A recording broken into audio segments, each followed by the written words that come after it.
Hello, Science Museum audience. Hope you're having a great day at Sightgeist. We are the QI Elves. We have a podcast called No Such Thing as a Fish. My name is Dan Schreiber. I'm sitting here with Anna Chazinski, Andrew Hunter-Murray, and James Harkin. And we thought we would quickly give you some of our favorite facts that we've been researching about glasses. And in no particular order, why don't we kick off? Okay, I've got a fact. Yeah. Okay, so composer Franz Schubert always slept with his glasses on in case he had an idea during the night. Such a good idea. Yeah. I wonder how many times his glasses broke when he rolled over.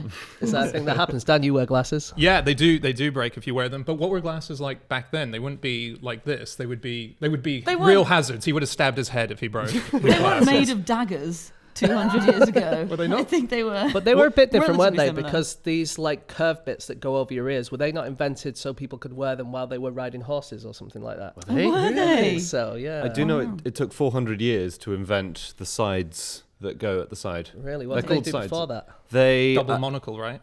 double monocle. It's just a lot of A squeezing. lot of strain all the time. No, They had this little stalk, didn't they? Yeah, or a pince nez that clips like that. Oh, yeah. But Yeah. those were so tight that allegedly you could faint if had really tight ones. No. Yeah. No. I read that Samuel Pepys, he had a version of glasses which were basically paper tubes. So he would just hold them kind of like binoculars to his head. And those were... But that's not that. That's like what a child would do when they were trying to pretend to wear But glasses. I think it helps, doesn't it? A bit. Does it? Yeah, it a little does. bit. Well, someone who needs glasses, sometimes if you need to see something you don't have glasses, you do that with your hand and you get rid of all the light and it helps you see. You get rid of all the light and it helps you see. I don't mean turn off the lights in a room. If Thank you God want to. you're not designing these glasses. That If you make take around the one world. thing away from this group of facts, it's that if you take away all the light, you can see better. You're welcome, Science Museum audience. So the first glasses were for the hands, right? What? They were held in the hands. Like the first glasses were probably in Europe were probably in the 13th century and were made in Venice because there was lots of glass there. And they were reading stones, and you would just have to hold it above your, kind of like a mini magnifying glass, hold it above your book as you read, and then do that. Thank God I was so worried that you'd been researching the wrong glasses and you meant this. This is going to be a bad... But the glassmakers of Venice, they got kicked out of the city because to make all the glass, they needed lots of heat, but all of the houses were made of wood. And so they kept burning down all the houses, and so they got sent to an island nearby, and that's where all the glasses making took place. No way. Very cool. Yeah. A lot of people say China designed glasses before the West did, so about 500 years before.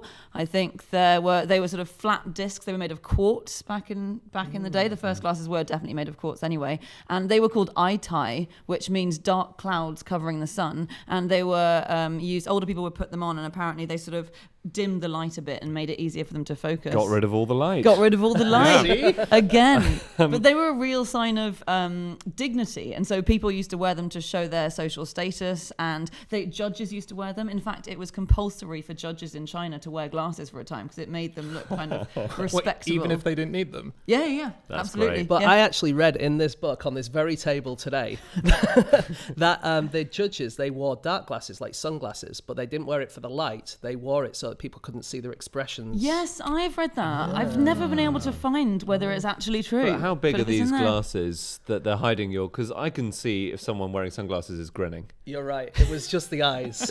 Yeah. So it's for judges who smile with their eyes, basically. To stop them.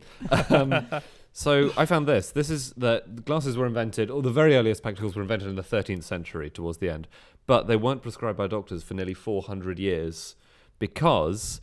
medical men thought they were unnatural, and they thought you should take potions to correct your eyesight instead. Oh, yeah. So there's a book in 1666 called The Perfect Oculist by Robert Turner, and he recommends that if you've got a squint, you should wear... if you've got a squint, you should have turtle's blood or the powdered head of a bat, and if you've got weak eyes, you should wear a cow's eyes around your neck. Oh, you're going to squish that if you roll over in the night as well. I read an old cure for bad eyesight. There was a story in ancient Egypt of a pharaoh called Pharaoh who was so angry at the Nile flooding that he threw a spear at it, and the gods blinded him as a result. So he went to see an oracle and said, "How can I get my eyesight back?" And they said, and this is the quote here: "Wash your eyes with the urine of a woman who's never slept with anyone but her husband." So he washed his eyes with his wife's urine, and it didn't work. So then he was like, "Hang on a second, who have you been sleeping with?" And Well, he didn't just think this is a complete bullshit cure. no, it just ruined his life even more. He's blind, he's wifeless. And He's lost his spear. It's in the water. Do you know the first person that we have who is named who wore glasses as we know them today was a priest in 1282 called Nicholas Bullet? That's a really strong It's a name. pretty cool name. That's a pretty cool name. And in 1284, they banned the use of glass as opposed to crystals. So like Anna says, they did wear kind of quartz and stuff like that, but they thought that glass wasn't quite as high quality. And so they said that you weren't allowed to use glass. Wow. Really? Oh, maybe that was just those Venetian glassmakers again burning all their houses down. Probably. I'd ban that. In China, they used to rate glasses. So this was basically China sort of invented a type of glasses, and then they were invented in Europe and then brought back to China, the version that was had in Europe. And in China, they rated their strength according to animal strengths. So the weakest kind of glasses would be called pig glasses. And then it would go up as they got stronger. So they had pig, then dog, then cock, monkey, sheep, snake, dragon, rabbit. Sorry, what do you mean by strength? Do you mean how strong? Because surely a pig is stronger than a cockerel. Well, so this is the prescription. So you're This is the you're a prescription, pig yeah. in your left eye, wow. but you're a cock in your right eye. Exactly. Yeah. Well, speak for yourself. But yeah. And it went all the way up. But the strongest was rat. so this is, do you know what this is? You're talking the Chinese horoscopes here. Oh. The year of the rat. So Yeah, the yeah, rat yeah. won the race because it was the cleverest. Yeah, because it jumped on the back of an ox to get across a river. There's a whole story. We don't have time. But yeah, so that makes sense. It's using... I see, because the years. ox is just before the rat. Yes. Whereas actually, I think the ox should be after, because I imagine the ox would have beaten the rat if the rat was on its back. No, the rat ox jumps is- off Oh, it once they jumps get to off. the end of the river. It's Yeah. like getting Sneaky. a piggyback from Usain Bolt, and then just at the last moment.